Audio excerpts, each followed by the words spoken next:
এরই মাঝে বেঁচে থাকি হাসি কাঁদি।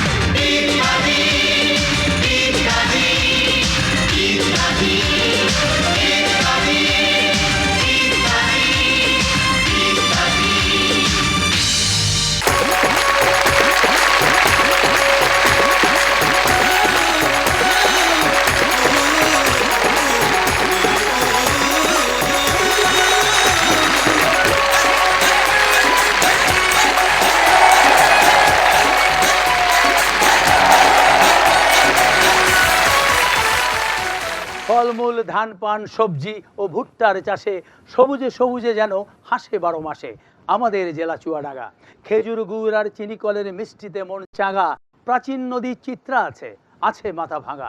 দেশের দক্ষিণ পশ্চিমাঞ্চলে সীমান্তবর্তী চুয়াডাঙ্গা জেলার দামুড়হুদা উপজেলায় ব্রিটিশ আমলে তৈরি শতাধিক বছরের প্রাচীন এই হাজারদুয়ারি নামে খ্যাত ঐতিহ্যবাহী স্কুল নাটুদা মাধ্যমিক বিদ্যালয়ের সামনে এই উন্মুক্ত স্থানে এই মুহূর্তে যারা বসে আছেন এবং এর বাইরে দেশে বা বিদেশে টিভিতে বা অনলাইনে যে যেখানে যে অবস্থায় এই অনুষ্ঠান দেখছেন কিংবা শুনছেন, সবাইকে জানাচ্ছি সাদর সম্ভাষণ।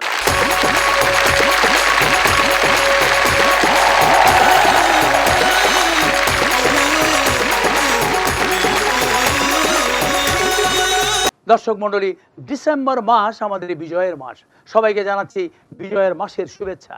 দর্শক মণ্ডলী, আমরা আমাদের ইতিহাস, ঐতিহ্য, শিল্প, সংস্কৃতি, কীর্তি, পুরাকীর্তি এবং আকর্ষণীয় পর্যটন সমৃদ্ধ স্থানগুলোতে গিয়ে ইত্যাদি ধারণের ধারাবাহিকতায় আজ এসেছি প্রাচীন জনপদ, ইতিহাস ঐতিহ্যের সমৃদ্ধ, মিষ্টি গানের, মিষ্টি পানের, ফল ফসলের জেলা চুয়াডাঙ্গায়। শুরুতেই রয়েছে চুয়াডাঙ্গাকে নিয়ে প্রয়োজনীয় কিছু তথ্য। দেশের দক্ষিণ পশ্চিমাঞ্চলে সীমান্তবর্তী প্রাচীন জনপদ চুয়াডাঙ্গা জেলা। 1984 সালে চুয়াডাঙ্গা সদর, আলমডাঙ্গা, দামুড়হুদা ও জীবননগর উপজেলা নিয়ে চুয়াডাঙ্গা জেলা গঠিত। চুয়াডাঙ্গা জেলার প্রধান নদীগুলো হচ্ছে নবগঙ্গা নদী, চিত্রা নদী, ভৈরব নদী, কুমার নদ ও মাথাভাঙা নদী। 1806 সালে চুয়াডাঙ্গায় স্থাপিত হয় বাংলাদেশের প্রথম ডাকঘর চুয়াডাঙ্গা ডাকঘর। বাংলাদেশের একমাত্র দোতলা রেল স্টেশনটিও চুয়াডাঙ্গার আলমডাঙ্গাতে অবস্থিত। এছাড়াও প্রথম রাষ্ট্রীয় মনোগ্রাম ও সিলমোহর প্রণেতা এন শাহর জন্মস্থান এই চুয়াডাঙ্গা জেলাতে। চুয়াডাঙ্গা জেলা থেকে 21 কিলোমিটার দূরে বাংলাদেশ ও ভারতের সীমান্তবর্তী একটি গুরুত্বপূর্ণ শিল্পনগরীর নাম দর্শনা। 1862 সালে 15ই নভেম্বর দেশের প্রথম রেল লাইনের কাজ শুরু হয় এই দর্শনাতে। সীমান্তবর্তী আন্তর্জাতিক মানের দর্শনা রেলওয়ে স্টেশন এই অঞ্চলের একটি গুরুত্বপূর্ণ স্থাপনা। এখান থেকেই মৈত্রী এক্সপ্রেস সরাসরি ভারতে যাতায়াত করে। 1938 সালে প্রায় 300 বিঘা জমির ওপর চুয়াডাঙ্গা জেলার দর্শনাতে এশিয়া মহাদেশের বৃহত্তম চিনিকল কেরু অ্যান্ড কোম্পানি প্রতিষ্ঠিত হয়। এটি প্রতিষ্ঠা করেন মিস্টার রবার্ট রাসেল কেরু। তার নাম অনুসারেই এই প্রতিষ্ঠানের নাম রাখা হয় কেরু অ্যান্ড কোম্পানি।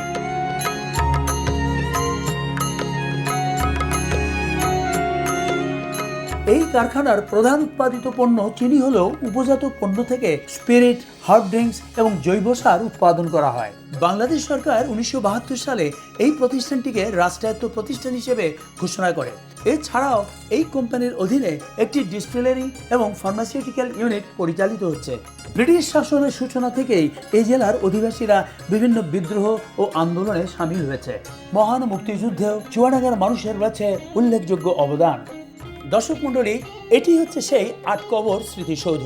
1971 সালের 5 অগস্ট জেলার দামুড়হুদা উপজেলার জগন্নাথপুর গ্রামে হানাদার বাহিনীর সাথে সম্মুখ যুদ্ধে 8 জন বীর মুক্তিযোদ্ধা শহীদ হন। পরবর্তীতে এই ৮ শহীদের সম্মানার্থে জগন্নাথপুর গ্রামে এই স্মৃতিসৌধটি নির্মাণ করা হয়, যা বর্তমানে ৮ কবর হিসেবে পরিচিত।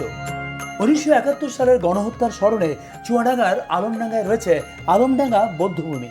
এছাড়াও চুয়াডাঙ্গার দর্শনীয় স্থানগুলোর মধ্যে রয়েছে পীরগঞ্জ জামে মসজিদ, আলমডাঙ্গা রেল স্টেশন, যেটি ব্রিটিশ আমলে নীলকুঠি হিসেবে ব্যবহার করা হতো।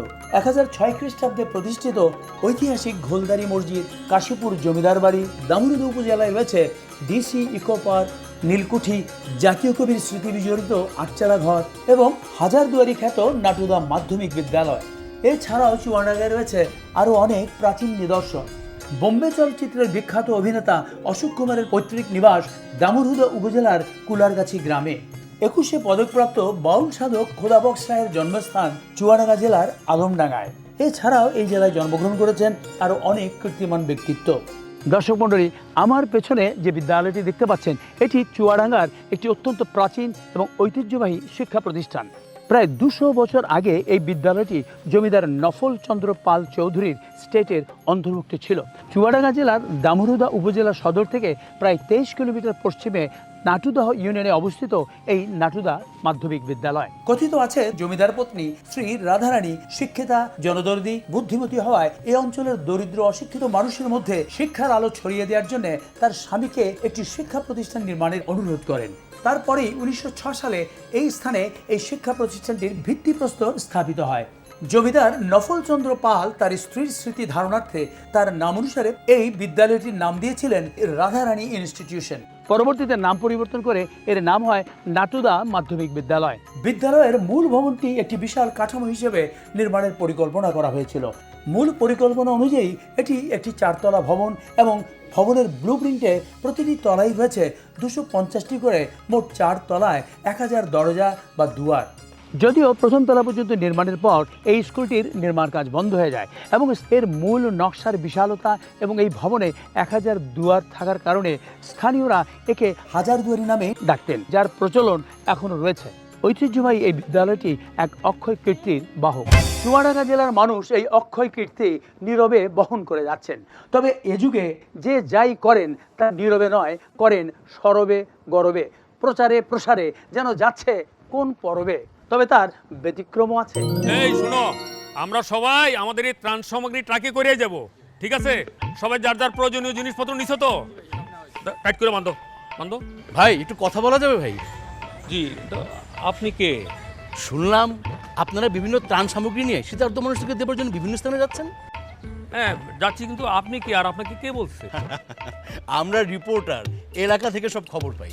আচ্ছা, কোনো ব্যানার ট্যানার দেখছি না, মানুষ বুঝবে কি করে যে আপনারা যাচ্ছেন? আমরা তো ভাই জনসভাও করছি না, মানববন্ধনও করছি না। আমরা যাচ্ছি একটু দরিদ্র মানুষের পাশে দাঁড়াতে, তাদেরকে একটু ত্রাণ সামগ্রী দিতে। এখানে প্রচারের তো কিছু নাই। কিন্তু ভাই, বেশিরভাগ মানুষই তো ত্রাণ দিতে যায় ছবি তোলার জন্য, প্রচার করবার জন্য আর কন্টেন্ট বানাবার জন্য। মানুষের অসহায়ত্ব নিয়ে আমি কন্টেন্ট ব্যবসা করতে চাই না। এই তোমাদের হয়েছে?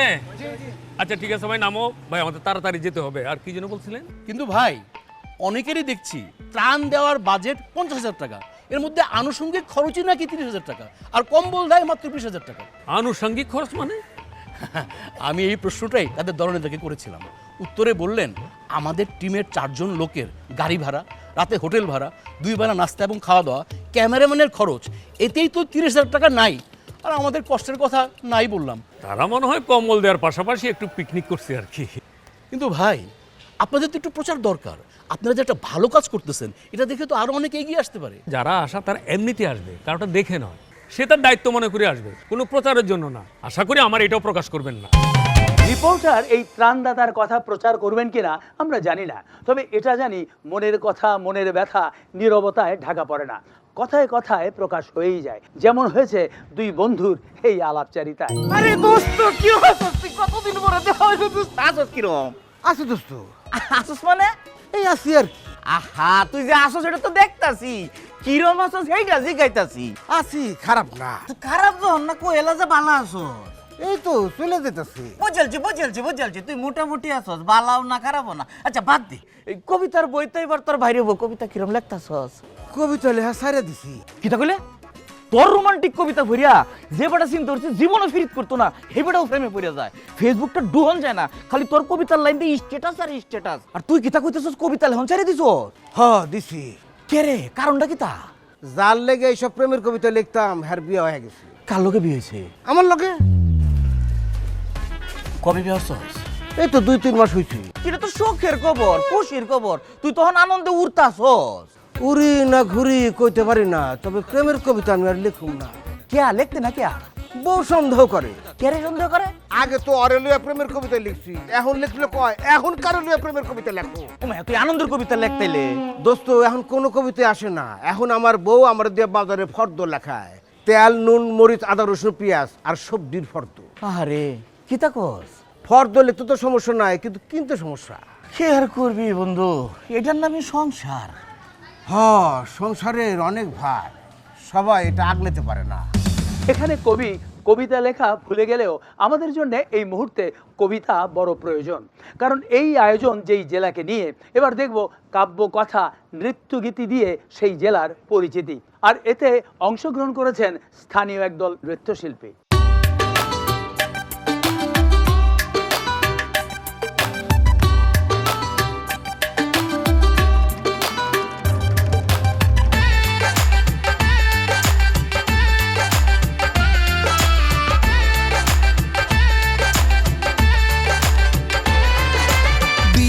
গীতার জারি সারি যেখানে পায় প্রাণ, খেজুর রসার গুড় পাটালি ছড়ায় কি সুঘ্রাণ। বিয়ের গীতার জারি সারি যেখানে পায় প্রাণ, খেজুর রসার গুড় পাটালি ছড়ায় কি সুঘ্রাণ।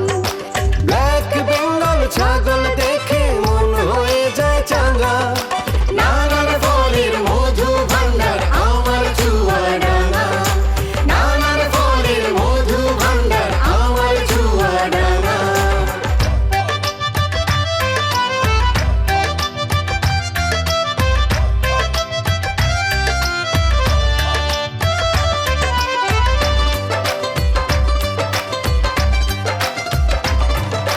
দেশের প্রথম রেল স্টেশন আর প্রথম ডাকঘর, গড়ে উঠেছিল প্রিয় এই মাটির উপর, এই মাটির উপর।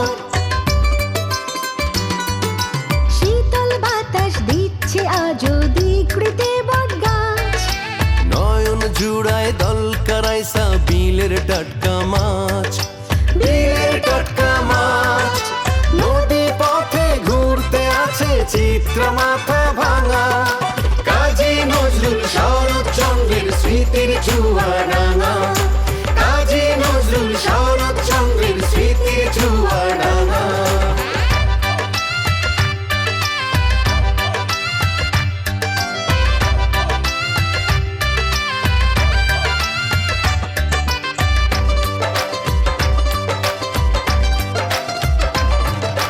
হাজার দুয়ার স্কুল আর দর্শনার বন্দর, ইকো পার্কের শ্যামল ছায়ায় জোড়াতে অন্তর, জোড়াতে অন্তর।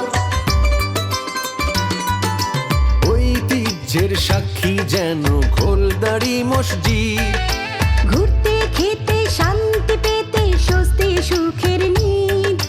স্বস্তি সুখের নীল। নীলকুঠিও দেখতে পাবে গেলে কার্পাস ডাঙ্গা, প্রাচীন ইতিহাসের সাক্ষী এই চুয়াডাঙ্গা, প্রাচীন ইতিহাসের সাক্ষী এই চুয়াডাঙ্গা, প্রাচীন ইতিহাসের সাক্ষী এই চুয়াডাঙ্গা, প্রাচীন ইতিহাসের সাক্ষী এই চুয়াডাঙ্গা। মানুষ গান গায় কখনো গলা ছেড়ে, কখনো মনে মনে, আর বনে বনে গান গায় পাখি। তবে এই যান্ত্রিক যুগে বিড়ম্বনায় ভুগে তারা খেয়ে পাখিরা হয়েছে গ্রাম ছাড়া। এই পাখির শূন্যতা কাউকে ভোগায়, কাউকে জাগায়। যেমন জেগেছে চুয়াডাঙ্গা সদর উপজেলার বেলগাছি গ্রামের যুবক বখতিয়ার হামিদ। পর্দায় যে গ্রামটির চিত্র দেখতে পাচ্ছেন, এটি হচ্ছে বেলগাছি গ্রাম। অনেকেই বলেন পাখি ও বন্যপ্রাণীর অভয়াশ্রম এই গ্রাম। এই গ্রামের বিভিন্ন স্থানে গাছে গাছে রয়েছে পাখিদের বাসা। এসব কলসির দিকে চোখ পড়তেই দেখা যায় রং বেরঙের পাখি বসে আছে। ধান খেতেও দেখা যায় পার্চিং হিসেবে পুঁতে রাখা ডালে পাখিরা দোল খাচ্ছে। শুধু পাখি নয়, এই গ্রামের ঝোপঝাড়গুলোতে দেখা যায় খরগোশ ও কাঠবিড়ালির আনাগোনা। আবার কখনো দেখা মেলে বনবিড়াল, বাগডাস, মেছো বাঘ ও শিয়ালের। তবে এক যুগ আগেও গ্রামটি এমন প্রাণী বান্ধব ছিল না। শিকারীদের উৎপাত আর জমিতে কীটনাশক ব্যবহারের কারণে পাখিরা গ্রাম ছেড়েছিল। 2007 সালে এই বেলগাছি গ্রামের যুবক বখতিয়ার হামিদের প্রতিবাদের মুখে গ্রামে পাখি শিকার বন্ধ হয়। 2009 সাল থেকে পাখিদের জন্য গাছে গাছে কলসি বাঁধা শুরু হলেও পরবর্তীতে তিনি কলসি বাঁধা বন্ধ করেন, যাতে পাখিরা মুক্ত পরিবেশে তাদের ইচ্ছে অনুযায়ী বাসা বাঁধতে পারে। 2011 সাল থেকে তিনি সাংগঠনিকভাবে এই কাজ করার জন্য 35 জন সমমনা তরুণকে নিয়ে গড়ে তোলেন বেলগাছি যুব সমাজ। এরপর সবাই মিলে খাবারের জন্য বিভিন্ন ফসলের ক্ষেতে পুরনো ডাল পুঁতে পাখিদের বসার ব্যবস্থা করেন। 1 বছরের মাথায় ঝাঁকে ঝাঁকে পাখি আসতে শুরু করে এই গ্রামটিতে। শীতকালে পরিযায়ী পাখিরাও আসে দল বেঁধে। শুধু তাই নয়, অনুকূল পরিবেশ পেয়ে প্রায় 20 বছর পর গ্রামে বাবুই পাখি ফিরে আসে। তাল ও নারকেল গাছে দেখা যায় সুদৃশ্য বাবুই পাখির বাসা। 2014-তে এসে এই গ্রাম পাখির গ্রাম হিসেবে পরিচিতি পায়। সে সময় সংগঠনের নাম পরিবর্তন করে রাখা হয় পানকৌড়ি, যার সদস্য সংখ্যা 50 জন। বর্তমানে বখতিয়ার চুয়াডাঙ্গা সদরের গাইদঘাট সরকারি প্রাথমিক বিদ্যালয়ের সহকারী শিক্ষক। একসময় টিউশনের টাকা খরচ করে এসব কাজ করলেও বর্তমানে বেতনের 1/3 খরচ করেন পাখির পেছনে। অফিস ছুটির পর একটি নির্দিষ্ট সময়ে মানুষের মধ্যে সচেতনতা বাড়াবার জন্য কোনো একটি গ্রামের মোড়ে কিংবা হাটবাজারে কিংবা কোনো শিক্ষা প্রতিষ্ঠানে বিভিন্ন তথ্য সম্বলিত ছবি ও ভিডিও চিত্রের মাধ্যমে বন্যপ্রাণী পরিচিতি, প্রয়োজনীয়তা এবং সংরক্ষণের উপায় সম্পর্কে ধারণা দিয়ে থাকেন। বিভিন্ন কারণে অসুস্থ পশু পাখিকে তিনি চিকিৎসা সেবা দেওয়ার পাশাপাশি বিপদগ্রস্ত বন্যপ্রাণীদের উদ্ধার এবং সুস্থ করে তাদের অবমুক্ত করেন বখতিয়ার হামিদ। দর্শক মণ্ডলী, আমরা এসেছি চুয়াডাঙ্গা জেলার সদর উপজেলার বেলগাছি গ্রামে, যে গ্রামটি পাখি গ্রাম হিসেবেই পরিচিত। কথা বলবো এই গ্রামেরই পাখি প্রেমিক যুবক বখতিয়ার হামিদের সঙ্গে। বখতিয়ার, আমরা তো জানি যে আপনি দীর্ঘদিন ধরে পাখিদের নিয়ে কাজ করছেন। তখন যে পরিমাণ পাখি এখানটায় ছিল, এখন কি পাখির সংখ্যা তার চেয়ে বেড়েছে? হ্যাঁ, জি, অবশ্যই বেড়েছে। এক পর্যায়ে দেখা যায় যে পাখি বা যে বন্যপ্রাণীগুলো দেখা যেত না, সেগুলো আস্তে আস্তে আবার আমাদের অঞ্চলে ফিরে আসা শুরু করে। কিছু বিরল প্রজাতির পাখি আমাদের এই অঞ্চলে দেখা গিয়েছে এবং সেগুলো হচ্ছে জার্ডন লিপবার্ডের মতো, কমন ব্যাবলার, ইওলাইট ব্যাবলার এবং গ্রে ফেরাঙ্কুলিন। তাছাড়া সবচেয়ে বড় বিষয় যেটা বিপন্ন প্রজাতির প্রাণী, যেটা সবচেয়ে আলোচিত বিষয়, মেছো বিড়াল। প্রাণীটাও আমাদের অঞ্চলে দেখা যাচ্ছে এবং পপুলেশনটা ভালো।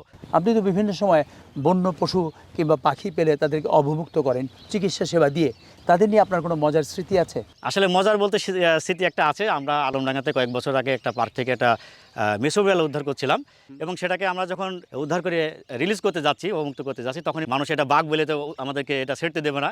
তখন মানুষের সবাইকে আমরা বোঝাই যে এটা আসলে বাঘ না, এটা মেছো বিড়াল এবং আমাদের পরিবেশের জন্য একটা উপকারী বন্ধু। আমাদের প্রত্যাশা পরিবেশ, প্রকৃতি ও জীব বৈচিত্র্য রক্ষায় আপনার এই কর্মপ্রয়াস আরও অনেককেই উদ্বুদ্ধ করবে। আপনাকে অনেক অনেক ধন্যবাদ। ধন্যবাদ আপনাকেও। এই উদ্বুদ্ধ হয়ে ভুল শুদ্ধ ভুলে গোলেমালে তালে গোলে নকলের ধকলে আসলের ফসল পাওয়া যায় না।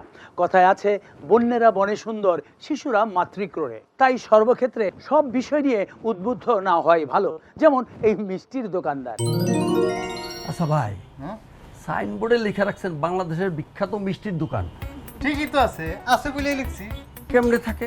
এসব মিষ্টি তো বাংলাদেশের বিভিন্ন জেলায় পাওয়া যায়। মানুষ যখন ওইসব জেলায় ঘুরতে যায়, খুঁজে তখন ওই মিষ্টি খায় আর সাথে করে বাসায়ও নিয়ে আসে। আপনার পছন্দের ওই জেলায় মিষ্টি যদি আমি ঢাকা বসে দিতে পারি, আপনার কোনো সমস্যা আছে? বুঝছি, অনলাইনে অর্ডার দিয়ে আপনি আইনা দেবেন, সেরকম তো আমিও আনতে পারি। কিন্তু সেই মিষ্টি তো তাজা থাকবে না, আনতে আনতে বাসিও যাবে। আরে আমারে তো কথা কইতে দিবেন নাকি? আমার কথা তো শুনবেন। আচ্ছা কোন কি করবেন? আমাদের দোকানের নাম কি? বাংলাদেশের বিখ্যাত মিষ্টির দোকান। তার মানে বাংলাদেশের বিভিন্ন জেলার বিখ্যাত মিষ্টি আমরা এখানে তৈরি করি। একই কোয়ালিটি, একই টেস্ট। আপনাকে 2-3 দিন অপেক্ষা করতে হবে না, খালি কইবেন কোন জেলার মিষ্টি চা। কিন্তু কোথায় সে মিষ্টি? এই যে আপনার চোখের সামনে, বালিশ দিয়ে শুরু করি। সেটা বলছি নেত্রকোনার বিখ্যাত বালিশ মিষ্টি। এটা হচ্ছে স্যাম্পল, কেমনে শুয়ে রয়েছে দেখেন। দরকার হলে আপনি এটার মাথার তলে দিয়ে ঘুমাইতে পারবেন। এরপর আসেন কুড়িগ্রামে ক্ষীরমোহন, মুখে দেবেন, মুখের সাথে মিশে যাবে। আরো আছে ভাঙার রসগোল্লা, টাঙ্গাইলের চমচম, কুমিল্লার রসমালাই, যশোরের সন্দেশ, ব্রাহ্মণবাড়ির ছানামুখী, মুক্তাগাছার মন্ডা, নাটোরের কাঁচাগোল্লা, পাবনার পেড়া সন্দেশ, কুষ্টিয়ার তিলের খাজা। তারপর আরো আছে এইসব তিলের খাজা রাস্তাঘাটে সবসময় দেখি, আর কইতে না। এবার বলেন কোন জেলার কোন মিষ্টি নেবেন? আপনার কোনো মিষ্টিই নিব না। কেন? কারণ আপনি তো আসল না, নকল। শোনেন, প্রতিটা জেলার মিষ্টি ওই সব জেলার ঐতিহ্যবাহী মিষ্টি, ওইটার ওইখানেই থাকতে দেন। আমাদের যখন খাইতে ইচ্ছা করবে আমরা ওইখানে গিয়েই খাবো। কারণ দুধের স্বাদ ঘোলে মেটে না। এবারে আমন্ত্রিত দর্শকদের জন্য পর্ব চুয়াডাঙ্গার হাজারদুয়ারি খ্যাত এই বিদ্যালয় প্রাঙ্গণে এই মুহূর্তে যে হাজার হাজার দর্শক বসে আছেন তাদের মাঝখান থেকে আমরা 4 জন দর্শককে নির্বাচন করব আমাদের পরবর্তী পর্বের জন্য। এই পর্বে আমাদের দর্শক নির্বাচন প্রক্রিয়া হচ্ছে প্রশ্নোত্তর, অর্থাৎ আমাদের প্রশ্ন এবং আপনাদের উত্তর। যেহেতু আজকে আমরা এই প্রাচীন জনপদ চুয়াডাঙ্গায় এসেছি, তাই এই অঞ্চলকে ঘিরেই আপনাদের কিছু প্রশ্ন করব। যিনি সঠিক উত্তর দিতে পারবেন তিনি নির্বাচিত হবেন আমাদের পরবর্তী পর্বের জন্য। আমাদের 4 জন দর্শক প্রয়োজন, 2 জন নারী এবং 2 জন পুরুষ। এই পর্বে আমাকে সহযোগিতা করবে রানা এবং মামুন, তারা এই সঠিক উত্তরদাতাদের বাছাই করবে। তাহলে আমরা শুরু করছি। প্রথম প্রশ্ন, বলতে হবে কত সালে ব্ল্যাক বেঙ্গল গোট বা ছাগল বাংলাদেশের জিআই বা ভৌগোলিক নির্দেশক পণ্য হিসেবে স্বীকৃতি পেয়েছে এবং এই জিআই স্বীকৃতি প্রাপ্তির তালিকায় এটি কততম স্থানে রয়েছে? এখানে একজন বলুন আপনি। 2024 সাল। 2024 সালে কততম স্থান? 21তম স্থান। উত্তর সঠিক হয়েছে। তার জন্য করবেন। আপনার নাম?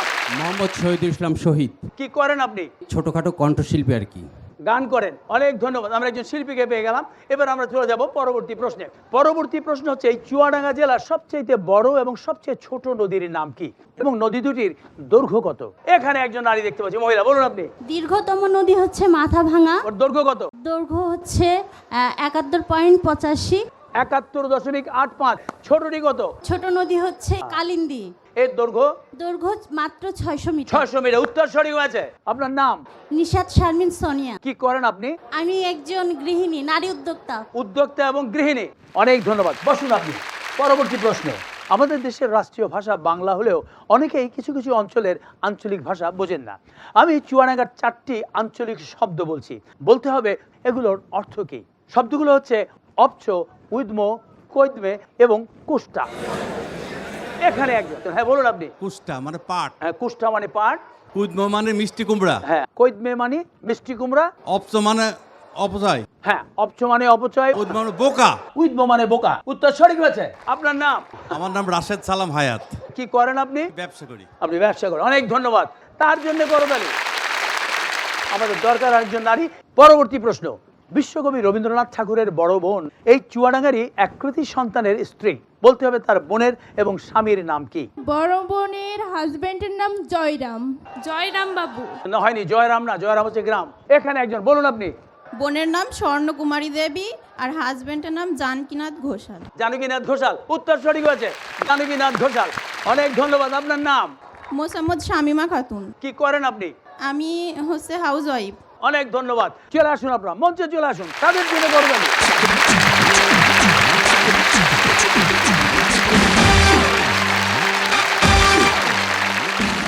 আমরা আমাদের 4 জন নির্বাচিত দর্শক পেয়ে গেছি। এবার আমরা শুরু করব দ্বিতীয় পর্ব। আমরা জানি দেশের প্রথম ডাকঘর এবং রেল লাইন রয়েছে এই চুয়াডাঙ্গায়, তাই আমরা ডাকঘরের চিঠি এবং রেল লাইন নিয়ে এই পর্বটি সাজিয়েছি। এই পর্বে আপনাদের গান গাইতে হবে। কি গান গাইবেন সেজন্য আমরা একটি লটারির ব্যবস্থা করেছি।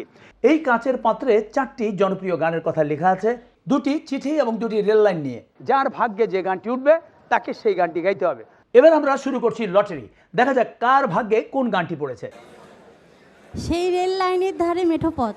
হ্যাঁ, সেই রেল লাইনের ধারে মেঠো পথটার পাড়ে দাঁড়িয়ে অত্যন্ত জনপ্রিয় একটি গান। এবারে আপনি। ভালো আছে, ভালো থেকো। আকাশের ঠিকানায় চিঠি লিখো। আপনার কোনটা পড়েছে, চিঠি না রেল লাইন? যারে যা চিঠি লিখে দিলাম। যারে যা চিঠি লিখে দিলাম সোনা বন্ধুর নামেরে। চিঠি নিয়ে আরেকটি জনপ্রিয় গান। এবারে সর্বশেষ আপনি। হ্যাঁ, কি পড়েছে আপনার? রেল লাইনের ওই বস্তিতে জন্মেছিল একটি ছেলে। পপ সম্রাট আজম খানের গাওয়া একটি জনপ্রিয় গান। তাহলে শুরু করছি আপনাকে দিয়ে। সেই রেল লাইনের ধারে শুরু করুন। রেল লাইনের ধারে মেঠো পথ, তার পরে দাঁড়িয়ে এক মধ্যবয়সী নারী এখনো রয়েছে হাত বাড়িয়ে। খোকা ফিরবে, ঘরে ফিরবে, কবে ফিরবে নাকি ফিরবে না।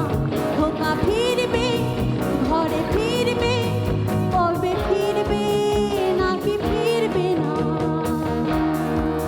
সেই রেল লাইনের ধারে মেঠো পথ, তার পরে দাঁড়িয়ে এক মধ্যবয়সী নারী এখনো রয়েছে হাত বাড়িয়ে। অনেক ধন্যবাদ, অনেক ধন্যবাদ। চমৎকার দিয়েছেন। এবার আপনি। চিঠির গান, ভালো আছি ভালো থেকো। ভালো আছি, ভালো থেকো, আকাশের ঠিকানায় চিঠি লিখো, দিও তোমার মালা খালি পাউলের ওই মনটারে, বিপদে আলে অন্তরে আছো তুমি হৃদয় জুড়ে। অনেক ধন্যবাদ, অনেক ধন্যবাদ। এবারে আপনি, আপনার কোন গানটা পড়েছে? যারে যা যারে যা চিঠি। হ্যাঁ, শুরু করুন। যারে যা চিঠি লেখা দিলাম সোনা বন্ধুর নামে রে, যারে যা চিঠি অন্তরে নি প্রেম লাগিয়া, অন্তরে নি প্রেম লাগিয়া। অনেক ধন্যবাদ, অনেক ধন্যবাদ। সম্ভবত গান গাওয়ার খুব একটা অভ্যেস নেই। এবারে সবশেষে আপনি রেল লাইনের এই বস্তিতে, শুরু করুন। রেল লাইনের ওই বস্তিতে জন্মেছিল একটি ছেলে, মা তার কাঁদে, ছেলেটি মরে গেছে। হায় রে হায় বাংলাদেশ, বাংলাদেশ, বাংলাদেশ, বাংলাদেশ। অনেক ধন্যবাদ, অনেক ধন্যবাদ। এবারে ফলাফল। আমরা চারজনের গানই শুনলাম, সবাই কম বেশি ভালো গেয়েছেন, যদিও তারা কেউ পেশাদার শিল্পী নন। তবে তাদের মধ্যে আজকে সবচেয়ে ভালো গেয়েছেন। আমরা দর্শকদের প্রতিক্রিয়া শুনলাম, এবারে যন্ত্রশিল্পীদের কাছ থেকে শোনা যাক কে ভালো গেয়েছেন। প্রথম যিনি গেয়েছেন। সুতরাং বোঝা যাচ্ছে আজকে এই চারজনের মধ্যে সবচেয়ে ভালো গেয়েছেন নিশাত শারমিন সোনিয়া। তিনি আজকে আমাদের ল্যাপটপ দিবেই, তার জন্য করতালি। এবং বাকি যারা রয়েছেন তাদের কারোই নিরাশ হওয়ার কিছু নেই, আপনাদের সবার জন্য রয়েছে আমাদের কাছে মহামূল্যবান পুরস্কার বই, রয়েছে কেয়ার গিফট সামগ্রী এবং রয়েছে পরিবেশ বন্ধু গাছ। আর এই সবগুলো পুরস্কারই দেওয়া হচ্ছে কেয়ার কসমেটিক্স লিমিটেডের সৌজন্যে। এই পর্বে অংশগ্রহণ করার জন্য আপনাদের সবাইকে ধন্যবাদ। ধন্যবাদ যারা বাদ্যযন্ত্র বাজিয়ে সহযোগিতা করেছেন এবং ধন্যবাদ আপনাদেরও।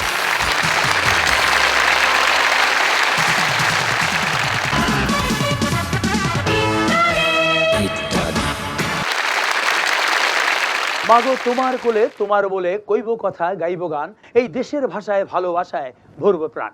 এই দেশের গান আমরা শুনেছি, গেয়েছি এবং আপন করে নিয়েছি, কিন্তু ইদানিং কিছু কিছু পরিবার তাদের সন্তানদের মনে বাংলা ভাষার প্রীতিতে ইতি টেনে ভীতি এনে এমন রীতির নীতিতে ইংরেজি শেখাতে চায় যাতে তারা বাংলা ভুলে যায়। তেমনি এক বিচিত্র পরিবারের চিত্র দেখুন। এই নোহান, কাম কাম কাম। এই don't go there, where are you going? There Where? Over there. Don't go there, ওখানে সাপ আছে, স্নেক ইজ দেয়ার। না আমি যাব সব দেখব। নো সাপ, বলো স্নেক। না আমি যাব Baba, don't go. Listen to your mom. Snakes are not good. না তোমরা মিথ্যা বলছো। Nohan, Nohan, don't argue. Let's go and eat, come. না আমি খাবো না, আমি খাবো না। তুমি কেন বারবার বাংলায় কথা বলছো? আমি তোমাকে নিষেধ করেছি না বাংলায় কথা বলতে? না আমার বাংলায় বলতেই ভালো লাগে। If you do so I will beat you. আমি কিন্তু তোমাকে মারবো। কেন মারবে বৌমা? বাবা ও তো কোনো কথাই শুনছে না। এটা কি শুনবার মতো কথা হলো? বাংলায় কথা না বললে মারবে? কেন নয় বাবা, ছোটবেলা থেকে ইংরেজিটা শিখলে বড় হলে আর কষ্ট হবে না। ভুল বললে, ছোটবেলা থেকেই বরং বাংলাটা শেখা উচিত। এটা ওর মাতৃভাষা, বড় হলে সহজেই ও প্রয়োজনীয় ইংরেজি শিখতে পারবে। বড় হয়ে তো বাংলাটাও শিখতে পারবে বাবা। পারবে না, কারণ ছোটবেলা থেকে ও যদি বাংলাটা না বলে তাহলে বড় হয়ে বিদেশিদের মতো বাংলা বলবে। টেলিভিশনে দেখো না বিদেশিরা কিভাবে কষ্ট করে বাংলা বলে, ওর নিজের ভাষাটা কেন কষ্ট করে বলবে? কিন্তু বাবা, কোনো কিন্তু না। এরপর থেকে তোমরা কেউ ওকে আর ইংরেজি শেখার জন্য জোর করবে না। এখনই ওকে পণ্ডিত বানিয়ে ফেলতে চাও? এসে দাদু ভাই খাবে, চল। এইভাবে মনে মনে পরবাসী বা পরভাষী হবার কথা ভাবলে আসলে তা হওয়া যায় না, কিন্তু অনেকে তা বুঝতে চায় না। এই চাওয়া না চাওয়া, পাওয়া না পাওয়া কেবল এক ক্ষেত্রেই নয়, অনেক ক্ষেত্রেই হয়। হয়তো একেই বলে বোঝা না বোঝার বোঝা।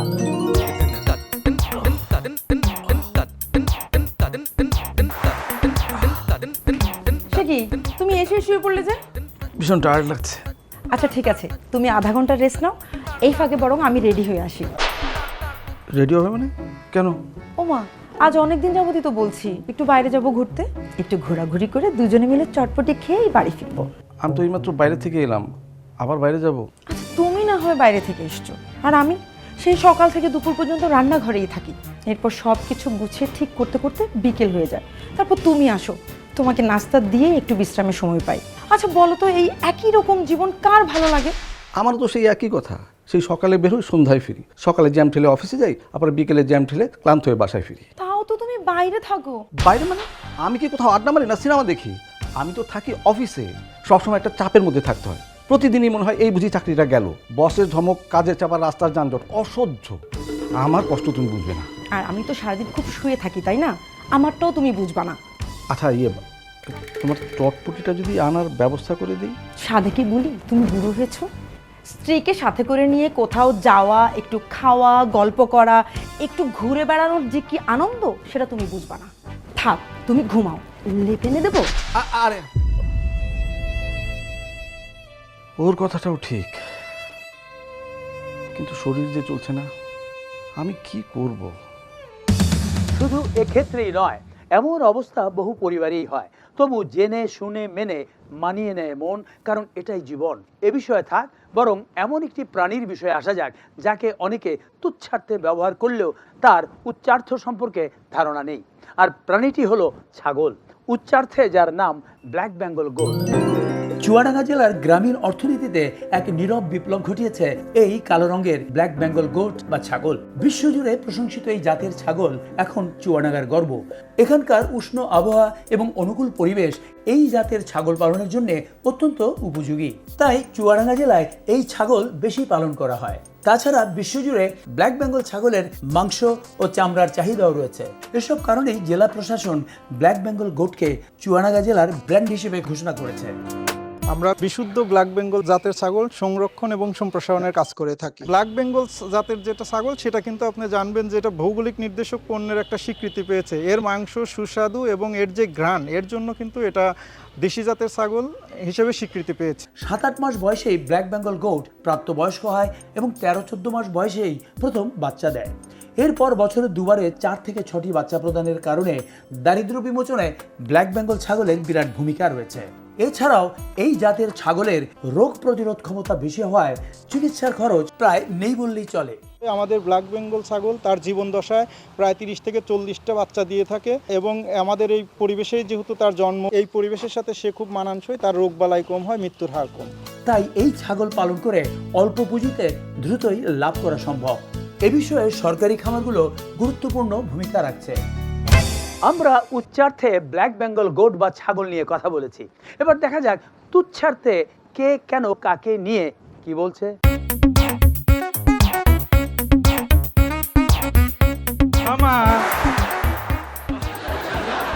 এই লোককে আমার বন্ধু, আমার ডিজাইনার। সেটা বুঝলাম, কিন্তু তোরা কই যাইতেছস? আরে এডি কি পিনছস? ওসব তুমি বুঝবে না মামা। যাইতাছস কো? একটা অ্যাওয়ার্ড অনুষ্ঠানে। কে? ও তো একটা অ্যাওয়ার্ড পাবে আঙ্কেল, এই জন্য যাচ্ছি। খাইছে তো, ওরে অ্যাওয়ার্ড দিব কেডা? আর কোন কারণে দিব? মামা, আমার এই যে ফ্যাশনেবল ডিজাইনের পোশাকের জন্য। আঙ্কেল, এই ডিজাইনটা আমি করেছি, ভেরি ভেরি আনকমন। আনকমন তো হইবই। ওই সারা এই পোশাক আর কেউ পিনবো? কেন মামা, আমার পোশাক তোমার পছন্দ হয়নি?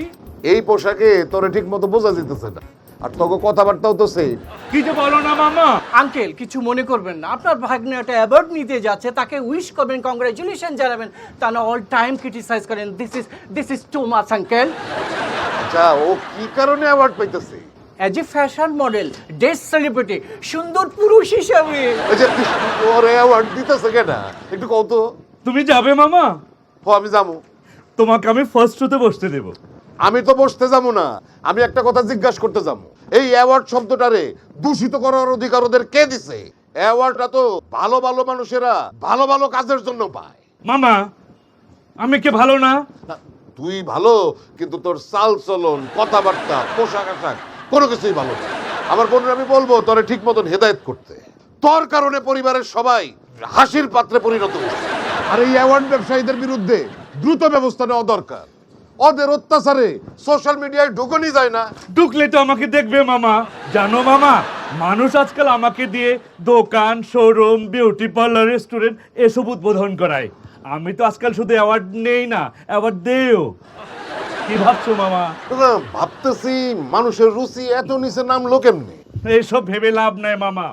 আজকাল আমার কারণে অনুষ্ঠান ভাইরাল হয়, দোকান ভাইরাল হয়, প্রোডাক্ট ভাইরাল হয়। তুমি কি জানো মামা, আজকাল লোকজন টিকিট কেটে আমাকে দেখতে যায়। টিকিট তো কাটবই। চিড়িয়াখানার বান্দর দেখতেও তো মানুষ টিকিট কাটতে। চিড়িয়াখানায় ঢুকলেই প্রথমে বান্দরের খাঁচা, আর ওইটার সামনেই সবচেয়ে বেশি মামা। ঠিকই কইছি।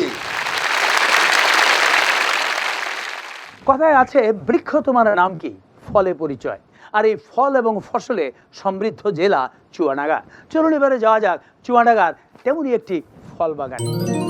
আবহাওয়া এবং মাটি উপযোগী বলে সবজি এবং ফল উৎপাদনে চুয়াডাঙ্গা জেলার সুখ্যাতি রয়েছে। দর্শক মণ্ডলী, আমরা এসেছি চুয়াডাঙ্গা জেলার সীমান্তবর্তী উপজেলা জীবননগরের মানিকপুরে তরুণ উদ্যোক্তা সজল আহমেদের ফল বাগানে। আপনারা দেখতে পাচ্ছেন থোকা থোকা ফলের ভারে নুয়ে পড়েছে গাছ, আবার কোনো কোনো গাছে পাতাও নেই, কিন্তু ডালে ডালে ঝুলে আছে থোকা থোকা ফল। এগুলো হচ্ছে সব অস্ট্রেলিয়ান মাল্টা। বিভিন্ন জাতের ফল রয়েছে সজলের এই বাগানে। অনেকেই একটি বা দুটি ফলের চাষ করলেও সজল করেছেন সমন্বিত ফলের বাগান। তার রয়েছে 27টি ফলের বাগান, যেখানে রয়েছে বিচিত্র ধরনের ফল, বারোমাসি আম, কাঁঠাল, বিভিন্ন জাতের কমলা, মাল্টা, রামবুটান, অ্যাভোকাডো, ড্রাগন ফল এবং রঙিন তেঁতুল সহ রয়েছে বিভিন্ন ফলের বাগান। মোট 72 বিঘা জমিতে সজল ফলের চাষ করেছেন। তবে শীতকালে গ্রীষ্মকালীন কাঁঠাল চাষ করে বেশ সারা ফেলে দিয়েছেন। চলুন এবার তার বাগান ঘুরে দেখে আসি এখানে কি কি প্রজাতির ফল রয়েছে। যেমন এটি হচ্ছে অস্ট্রেলিয়ান ইয়েলো কিং জাতের মাল্টা, এবং সামনে আমরা দেখতে পাচ্ছি ছোট ছোট ফল, এগুলো হচ্ছে চাইনিজ কমলা। আর এটি হচ্ছে এই কমলার গাছটি, যেটি দেখতে পাচ্ছেন আপনারা একদম ভরে আছে, ডালি শুদ্ধ, এটি হচ্ছে আফ্রিকান কমলা। আর এই হচ্ছে সেই বিখ্যাত রঙিন কাঁঠাল, শীতকালে গ্রীষ্মকালীন কাঁঠাল। যে কাঁঠালগুলো দেখতে পাচ্ছেন, ছোট্ট একটি গাছ কিন্তু ভরে আছে কাঁঠালে। এই কাঁঠালগুলোর কোষগুলো হয় হালকা গোলাপি এবং কাঁঠালগুলো আঠাবিহীন। এবং আপনারা দেখতে পাচ্ছেন এখানটায় এই একটি কাঁঠাল ধরে আছে। আমরা অন্যান্য কাঁঠাল গাছে দেখি যে ছোট ছোট ডালে কাঁঠাল ধরে না, কিন্তু এই গাছটিতে এই ছোট্ট ডালটিতেও কাঁঠাল ধরে আছে, বেশ বড়। শুধু চুয়াডাঙ্গাতেই নয়, সজলের এই ফল এবং ফলের চারা যাচ্ছে দেশের বিভিন্ন প্রান্তে। এসব বাগানের মধ্য দিয়ে নিজে স্বাবলম্বী হওয়ার পাশাপাশি কর্মসংস্থান হচ্ছে স্থানীয় যুবকদের। আমরা এবারে কথা বলবো এই বাগানের মালিক তরুণ উদ্যোক্তা সজল আহমেদের সঙ্গে। আপনি কবে থেকে এই বাগানের উদ্যোগ নিয়েছিলেন? স্যার আমি 2009 সাল থেকে উদ্যোগ নিয়েছিলাম স্যার। 2009 সাল থেকে। অনেকেই তো একটি বা দুটি ফলের চাষ করেন, কিন্তু আপনি তো অনেকগুলো প্রজাতির ফলের চাষ করছেন, এর কারণটা কি? স্যার আমার কাছে প্রায় 550 ভ্যারাইটি আছে, সাইটাসের ভ্যারাইটি আছে 197টা। এর ভিতরে অন্যতম বারোমাসি কাঁঠাল, লাল কাঁঠাল, পিঙ্ক কাঁঠাল, আবার এদিকে এর ভিতরে আমাদের আঙ্গুর আছে, তারপরে আপনার রামবুটান, মানে এর সমন্বিত ফল বাগান। জি স্যার। আপনার এই এক একটা কাঁঠালের ওজন কত হয়? স্যার আমাদের কাঁঠালের 12 কেজি, 20 কেজি, 25 কেজি, 15 কেজি এরকম ওজন আছে। এক একটি কাঁঠালের দাম কত? এই কাঁঠালের স্যার আছে দাম, এগুলো অফ টাইমে আপনার 200 টাকা কেজি বিক্রি করা যায় শীতের সময় কেজি হিসেবে। স্যার এগুলো কোন মিষ্টি হয়? এগুলো প্রচন্ড মিষ্টি স্যার, এটা প্রচন্ড মিষ্টি। এসব আমদানি নির্ভর ফল শুধুমাত্র দু একটি জেলাতে সীমাবদ্ধ, অন্যান্য জেলাগুলোতে ছড়িয়ে দেওয়া যায় না? স্যার আমার টার্গেটে এরকম স্যার, যাতে আমাদের প্রতিটা জেলায় প্রতিটা জায়গায় যাতে হচ্ছে এই মালটা কমলাগুলো যাতে আমরা ছড়াইতে পারি। তারপরে বিদেশি যে রামবুটান, অ্যাভোকাডো, তাহলে আমাদের বাইরের দেশ থেকে আপনার ইম্পোর্ট করে নিয়ে আসা লাগবে না স্যার। আপনাকে অনেক ধন্যবাদ। আমরাও চাই আপনাদের মতো তরুণ উদ্যোক্তারা এগিয়ে এলে এবং ফল চাষে সফল হলে আমদানি নির্ভর এসব ফল আমাদের আর আমদানি করতে হবে না, আমরা এগুলো রপ্তানিও করতে পারবো। অনেক অনেক ধন্যবাদ আপনাকে। আপনাকে ধন্যবাদ। ফল কেবল গাছেই ধরে না, কাজেও ধরে, যাকে বলে কর্মফল। বৃক্ষের ফল সম্পর্কে আমরা জানি, এর জন্য কোনো বিজ্ঞাপনের প্রয়োজন হয় না। তবে ইউটিউবে পাঠানো কোনো কর্ম দেখতে এবং তার ফল জানতে হয় ভোগান্তি, কারণ এখানেও বিজ্ঞাপন দেখার ক্লান্তি। দোস্ত, তোর একটা দারুণ জিনিস পাঠাইছি, দেখ দেখ, চোখ সরাইতে পারবি না। দূর যা, এর লাগে মোবাইলে কিছু দেখতে ইচ্ছা করে না। কি হইছে? আরে একটা ভালো মুড নিয়ে কেবল লিঙ্কটা ওপেন করছি, অমনি শুরু হয়েছে বিজ্ঞাপন, মুডটাই নষ্ট করে দিল। আরে স্কিপ কর, স্কিপ কর। স্কিপ করার কি উপায় আছে নাকি? এখন তো সব কিছু স্কিপ করা যায় না, একটা স্কিপ করলে আরেকটা চলে আসে। আগে তো টিভিতে এই বিজ্ঞাপনের জ্বালায় মানুষ কইতো বিজ্ঞাপনের যন্ত্রণা, আর এখন শুরু হয়েছে ইউটিউবের যন্ত্রণা। এটা ঠিকই কইছস। আগে তো তবু টিভিতে কিছু ভালো বিজ্ঞাপন দেখা যেত, এখন বিজ্ঞাপনের চেহারা দেখছস। কখনো টর্চ লাইটের বিজ্ঞাপন, কখনো মধু, কখনো ব্যাগ, কখনো শিমুল তুলার বালিশ, চুলের রং, হাঁটুর ব্যথা, মাদার মালিশ, নইলে উই পোকা দমন। আগে টিভির মডেলগুলো ছিল কত সুন্দর, এখন তো মডেলের কোনো দরকারই নাই। যার ব্যবসা হ্যাঁ নিজেই দাঁড়া যায়, নইলে টিকটকার কিছু পোলা মেরে ধরে না মডেল বানায়। হেরা মোটামুটি একটা অনলাইনের দোকান খুলে বইছে, পেজে ঢুকলেই আসে অর্ডার নাও। আর যদি কোনো একটা অর্ডার দেস, প্রোডাক্ট বাসায় এলে দেখবি বিজ্ঞাপনের লগে বেশিরভাগ প্রোডাক্টের রাইট দিন থাকে। আগে টিভিতে বিজ্ঞাপনের জ্বালায় মানুষ অতিষ্ঠ হয়ে কইতো বিজ্ঞাপনের যন্ত্রণা, আর এখন শুরু হয়েছে ইউটিউবের যন্ত্রণা। আগে তো এই যন্ত্রণায় টিভির বিরুদ্ধে কথা কওয়া যাইতো, চিঠি লেখা যাইতো, প্রতিবাদ করা যাইতো, কইতো এটা বোকার বাক্স। আর এখন গুগল রে কে কি কবু, হ্যাঁ হে কি কারো পাত্তা দেয়? যত বিজ্ঞাপন সে তত খুশি। গুগল চলে গুগলের সিস্টেমে, পুরা পৃথিবীটা এখন গুগলের হাতের মুঠায়। আরে গুগলের কাছে ভালো খারাপের এখন কোনো পার্থক্য নাই। রুচিশীল মার্জিত কিংবা রুচিহীন অমার্জিত সব সমান তালে চলতেছে। খিচুড়ি আর কি, কিছুই করার নাই। এখন এই অন্তর্জাল আমাদের সবার অন্তরে জ্বালা হয়ে দাঁড়াইছে। কিন্তু দোস্ত, এই জ্বালায় আর প্রাণে সহে না।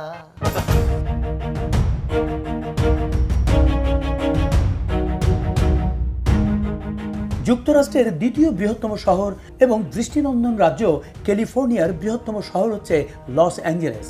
আর এই শহরেই রয়েছে বিশ্বখ্যাত চলচ্চিত্র ইন্ডাস্ট্রি হলিউড। অভিনয়ের স্বপ্নে বিভোর মানুষদের আরাধ্য স্থান। এই শহরের অন্যতম দর্শনীয় স্থান হচ্ছে এই হলিউড সাইন। হলিউড সাইনের সামনে দাঁড়িয়ে ছবি তোলেননি এমন পর্যটক খুব কমই আছেন। আর চলচ্চিত্র নির্মাণের জন্য হলিউডে শুধু বিখ্যাত সব স্টুডিওই নয়, আছে ডিজনিল্যান্ড, অস্কার মিলনায়তন, ইউনিভার্সাল স্টুডিও সহ অনন্য সৌন্দর্যের আধার প্রশান্ত মহাসাগর। আমি এখন কথা বলছি হলিউডের সেই বিখ্যাত চাইনিজ থিয়েটারের সামনে থেকে। 1973 সাল থেকে 2001 পর্যন্ত এটির নাম ছিল গ্রুমেন্স চাইনিজ থিয়েটার। এই থিয়েটার হলের মূল প্রতিষ্ঠাতার নাম হচ্ছে সিড গ্রুমেন। 2013 সালে টিসিএল কর্তৃপক্ষ এটি কিনে নেওয়ার পর এটির নাম হয় টিসিএল চাইনিজ থিয়েটার।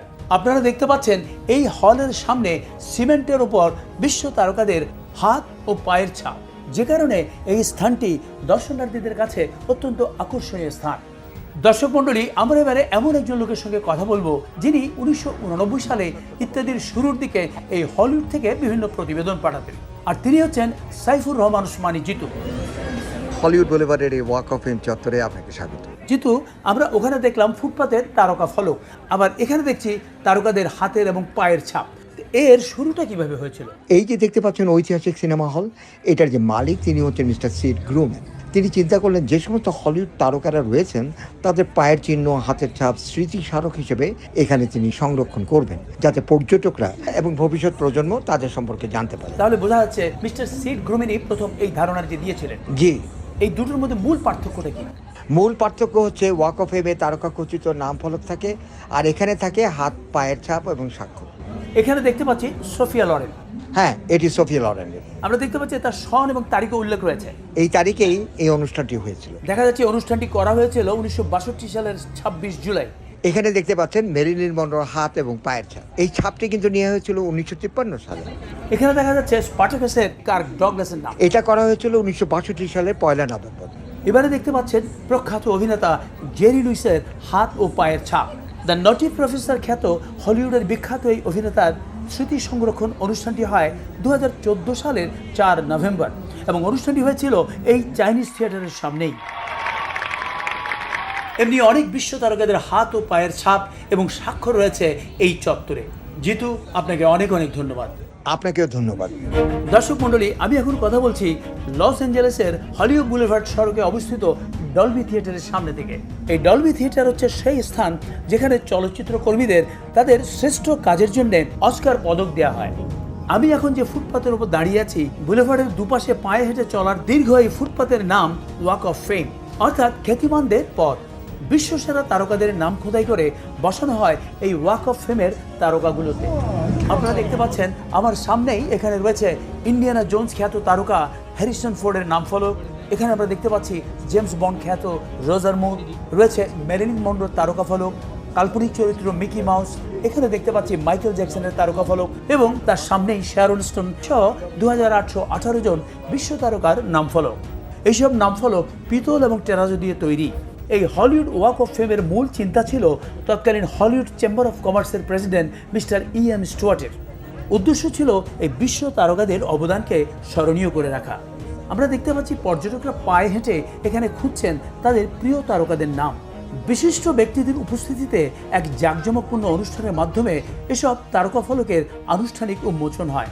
বিশ্ব তারকাদের নামে এ ধরনের তারকা ফলক ফুটপাতে থাকলেও একটি মাত্র ব্যতিক্রম রয়েছে। চলুন আমরা দেখে আসি সেই ব্যতিক্রমটি কি।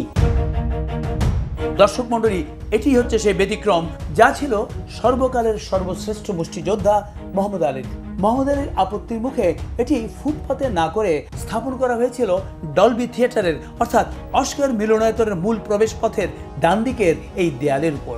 এর কারণ হিসেবে মোহাম্মদ আলী কর্তৃপক্ষকে বলেন, আমার নামের সঙ্গে জড়িয়ে আছে আমার প্রিয় নবীর নাম, আর সেই নামের উপর দিয়ে আমি কাউকে হেঁটে যাবার অনুমতি দিতে পারি না।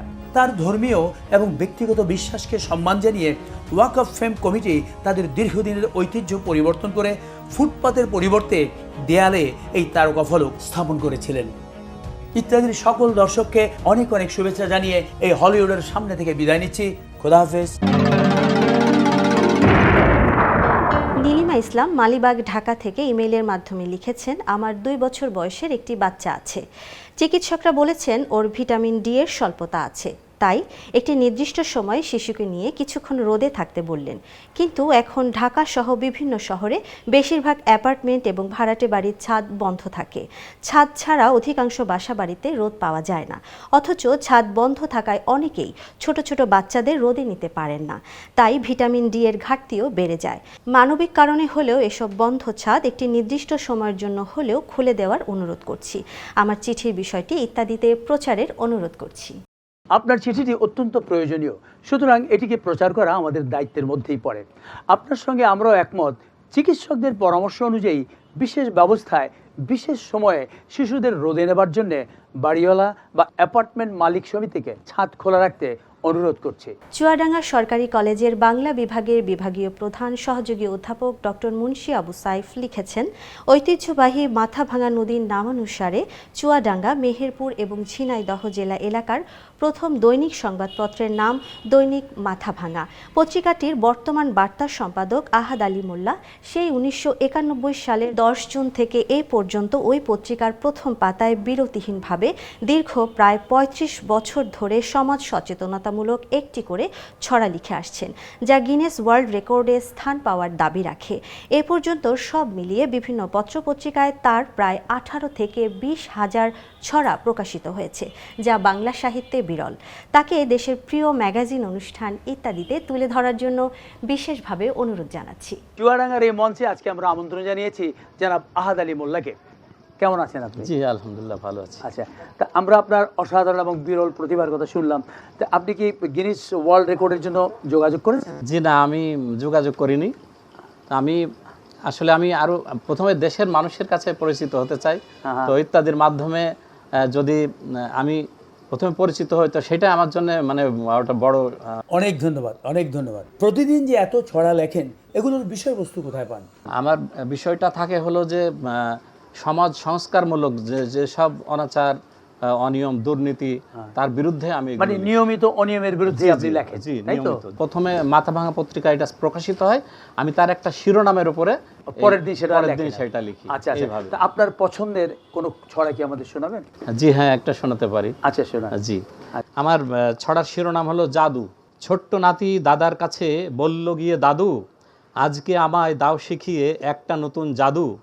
সুমন্তর বলবো যখন গাইবে চাষি গান, গোয়াল ভরা গরু হবে গোলা বোঝায় ধান, ভেলকি দিলেই ভরবে জলে নদ নদী খাল বিল, সবার সাথে সবার হবে গলায় গলায় মিল। এক তুড়িতেই দিঘি পুকুর ভরবে মাছে মাছে, ফল ফুলুরি ঝুলবে পেকে আগান বাগান গাছে। ফু দেব যে ছড়িয়ে যাবে সতেজ কোমল বায়ু, তাতে হবে সব মানুষের 500 বছর আয়ু।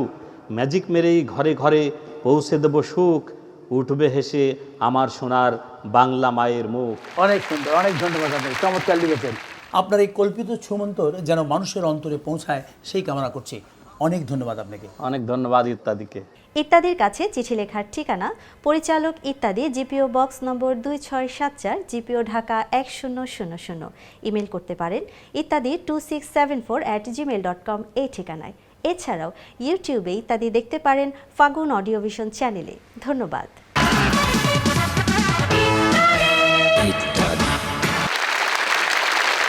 ঘরে বা বাইরে কেউ এলে বা কারো দেখা পেলে সব ফেলে প্রথম প্রশ্ন করে কেমন আছেন। যেমনই থাকি মুখ থেকে কোন সুখে যেন বেরিয়ে যায় ভালো আছি। এই ভালো থাকা আর না থাকা নিয়ে কাশিম টিভির মুখোমুখি দুই ব্যক্তি। চলুন শোনা যাক তাদের উক্তি।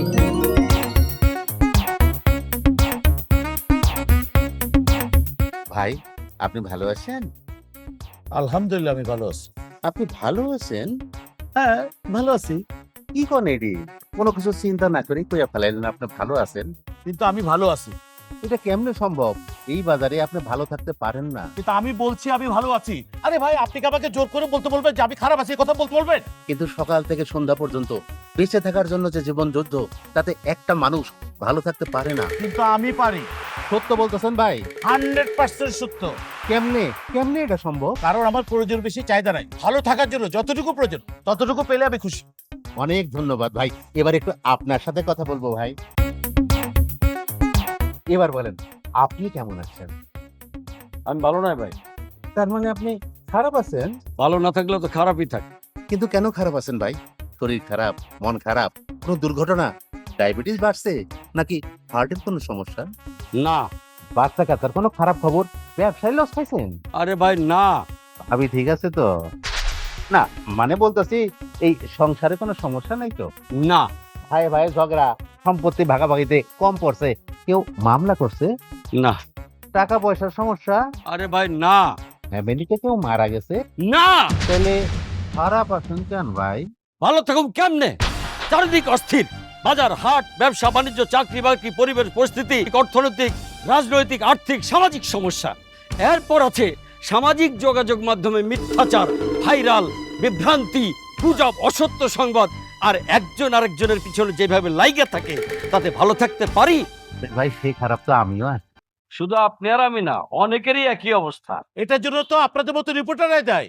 আজকাল তো অনেকেই আজকে মোবাইল একটা নিয়ে খাড়া যায় রিপোর্ট করার জন্য।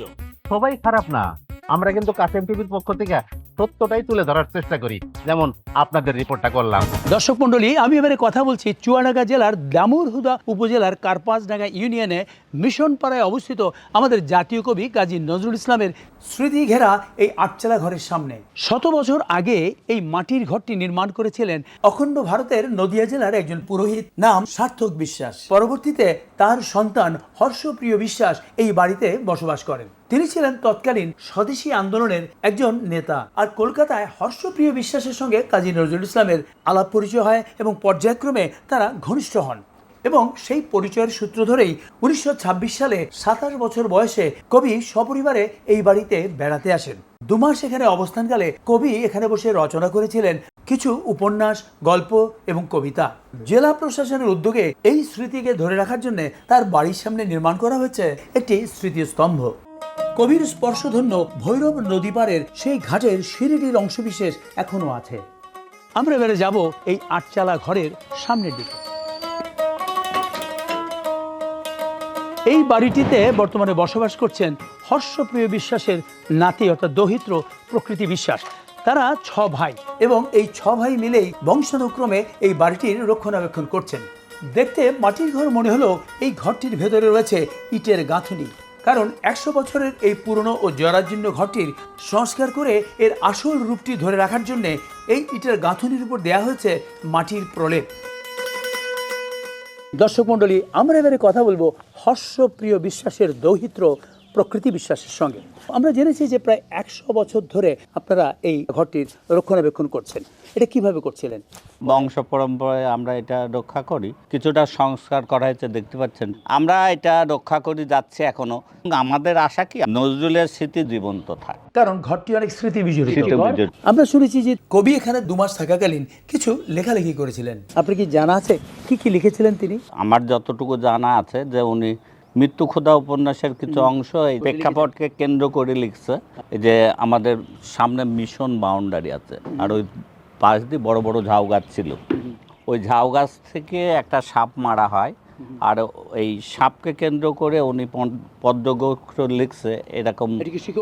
ওই সময় লিচু চোর কবিতা, তারপরে কুন্তকলে তোর ভিড়ল তোর একশোনার গায়ে, বেশ কিছু বিষয় এখানে বসে এগুলো লেখালেখি করেছে। আচ্ছা, এখানে তো সেই বিখ্যাত লিচুচোর কবিতাটির তালপুকুরটি রয়েছে, তাই না? হ্যাঁ। সেটাকে একটু দেখানো যাবে? হ্যাঁ হ্যাঁ, দেখা যাবে। আমরা একটু দেখে আসি।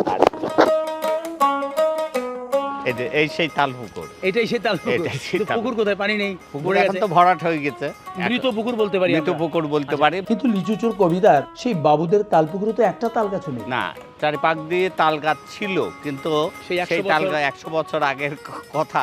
পরে তো ওই তাল গাছগুলো কাটা হয়েছে। আমার মনে হয় যদি পাশে- সংরক্ষণ করা হতো তাহলে এই পুকুরে পানি থাকতো, চারিদিকে আবার সেই নতুন ভাবে তাল গাছ সুন্দর লাগানো হতো, সুন্দর। তাই না? আর লিচু বাগানটা কোথায়? লিচু বাগান এই যে আগের সেই গাছ। এটাও তো নাই। দেখতে পাচ্ছি আমি লিচু গাছ। হ্যাঁ, এটা লিচু গাছ, পরে আমরা লাগাইছি। মানে এটা স্মৃতি ধরে রাখার জন্য আপনি সেই জায়গায় এই লিচু গাছ লিচু গাছ লাগানো হয়েছে। জি, জি। সেই। অনেক ধন্যবাদ আপনাকে, অনেক ধন্যবাদ।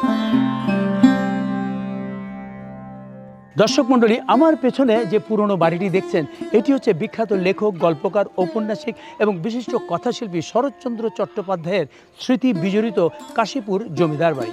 এটি চুয়াডাঙ্গা জেলার জীবননগর উপজেলা থেকে 7 কিলোমিটার দূরে কেডিকে ইউনিয়নে ভৈরব নদীর তীরে অবস্থিত। দেশভাগের আগে এটি ছিল পশ্চিমবঙ্গের নদিয়া জেলার অন্তর্গত। 1861 সালে নির্মিত এই জমিদার বাড়িটিতে থাকতেন তৎকালীন জমিদার মিনয় কুমার ও বিনয় কুমার। তারা ছিলেন অত্যন্ত অত্যাচারী। মূলত জমিদার মিনয় কুমার ও বিনয় কুমার ছিলেন শরৎচন্দ্রের মামা। একবার শরৎচন্দ্র চট্টোপাধ্যায় মামা বাড়িতে বেড়াতে এসে গ্রামের মানুষের উপর মামাদের এই ভয়াবহ আচরণ জানতে পেরে খুবই মর্মাহত হন। আর এখানে বসেই তিনি রচনা করেন তার সেই কালোজয়ী ছোট গল্প মহেশ। শরৎচন্দ্র চট্টোপাধ্যায়ের এই গল্পটিতে দরিদ্র কৃষক গফুর, তার ছোট মেয়ে আমেনা এবং পালিত গরু মহেশের করুণ কাহিনীর মাধ্যমে জমিদারি প্রথার এই কলঙ্কময় পর্বটি তুলে ধরেন। তার এই গল্পের জন্য দেশ বিদেশের মানুষ জীবননগর উপজেলার এই কাশীপুর গ্রামের নাম জানেন।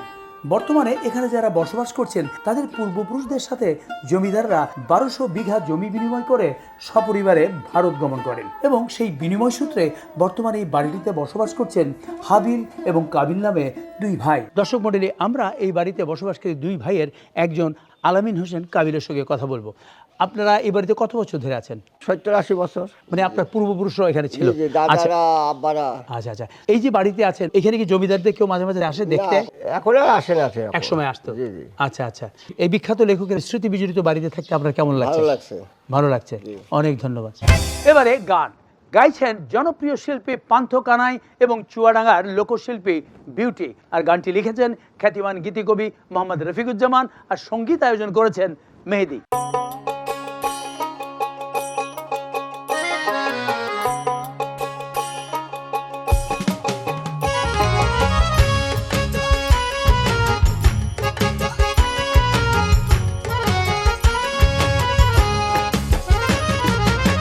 কত আর থাকবি রে তুই কুলে বসে, কত আর থাকবি রে তুই কুলে বসে, ওরে মন কুলে বসে, তোরা না করলে এ কুল যাবে ধসে, তোরা না করলে এ কুল যাবে ধসে।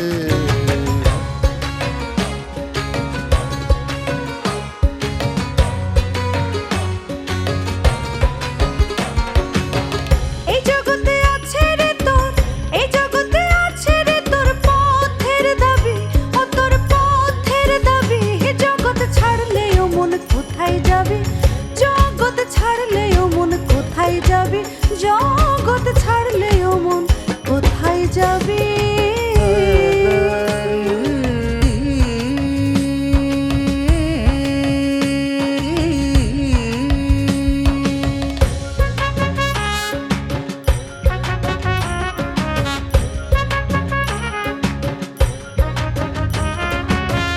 ওদিকে যাই রে বেলা, পুরাবে ভাবের খেলা এই আলসে।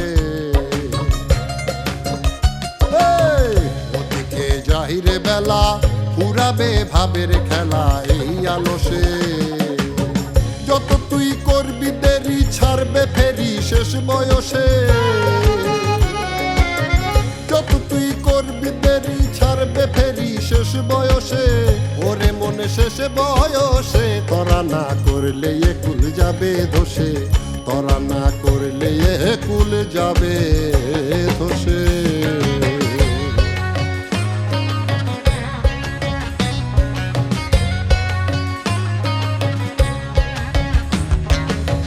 দেখে শুধু যাওয়া আসা, কোনখানে তার ভালোবাসা, দেখে শুধু যাওয়া আসা, কোনখানে তার ভালোবাসা। তা না জেনে গেলে কি আর, তা না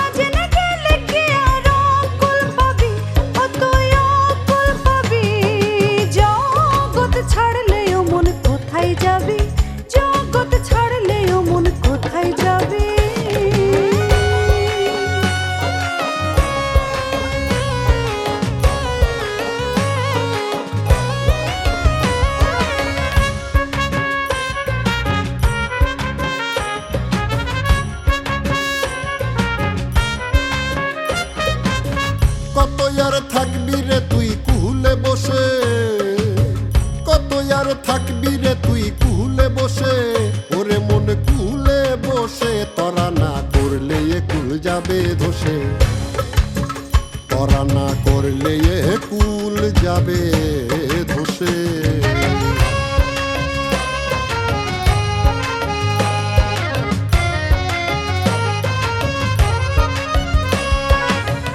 এই জগতে আছে রে তোর, এই জগতে আছে রে তোর পথের দাবি, ও তোর পথের দাবি। এই জগৎ ছাড়লেও মন কোথায় যাবে, জগৎ ছাড়লেও মন কোথায় যাবে, জগৎ ছাড়লেও মন কোথায় যাবে।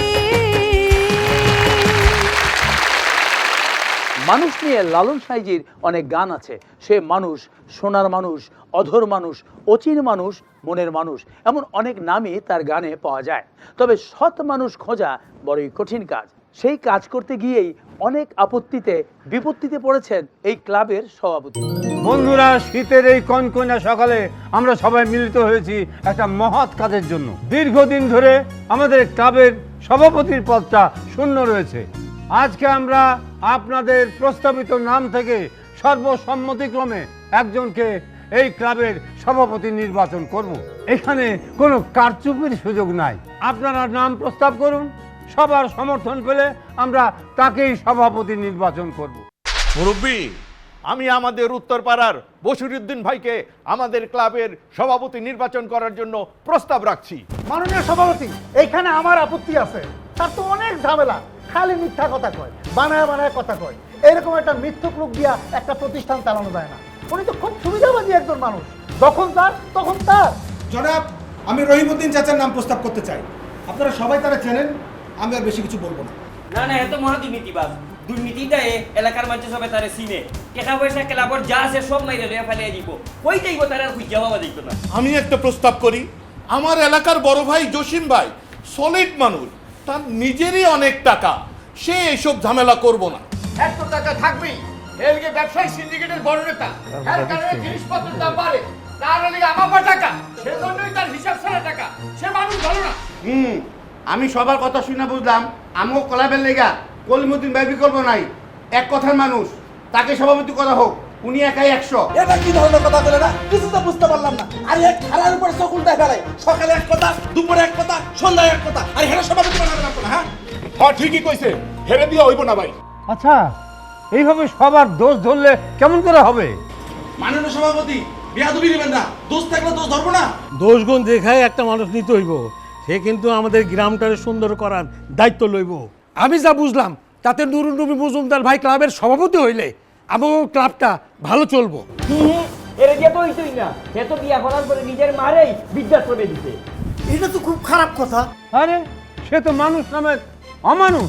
মাননীয় সভাপতি, আমি একজনের নাম বলতে চাই, উনি সবকিছু ম্যানেজ করতে পারবো, লোকটাও সরল সোজা। আশা করি আপনারা কেউ আপত্তি করবেন না। আরে নামটা কোন না? আমাকে সগিরউদ্দিন ভাই। ওনারে আমি খুব ভালো করে চিনি, খুব সাদা মাটা সহজ সরল মানুষ, কিন্তু উনি তো ওনার পোলা মায়েরই ম্যানেজ করতে পারে না। কেউ ওনার কথা শোনে না, একটা তো হুসিন নেশাও করে। ও তাই নাকি? আমি দুঃখিত, নেশার ব্যাপারটা আমার জানা ছিল না। কিন্তু এইভাবে লোম বাঁচলে তো কম্বল থাকবে না। কিন্তু আমাকে কম্বলই সম্বল। যদি ক্লাবটারে ঠিক মতো চালাইতে হয় তাহলে একজন সৎ এবং যোগ্য মানুষ দরকার। এখন সবার লক্ষ্য হোক সৎ এবং যোগ্য লোক। আমার মনে হয় এই দায়িত্ব আমাদের সবার মুরব্বী রহমত ভাইকে দেওয়া যায়, কারণ আমরা জানি যে আপনারা সবাই রহমত ভাইকে ভালোবাসেন। সবচাইতে বড় কথা, ওনার কোনো লোভ নাই।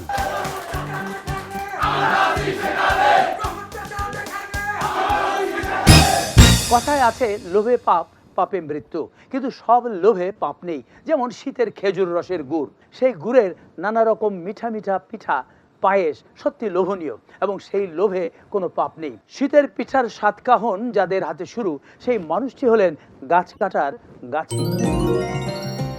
চুয়াডাঙ্গা জেলার আলমডাঙ্গা, দামুড়হুদা, জীবননগর ও সদর উপজেলায় রয়েছে হাজার হাজার খেজুর গাছ, রয়েছে খেজুর বাগান।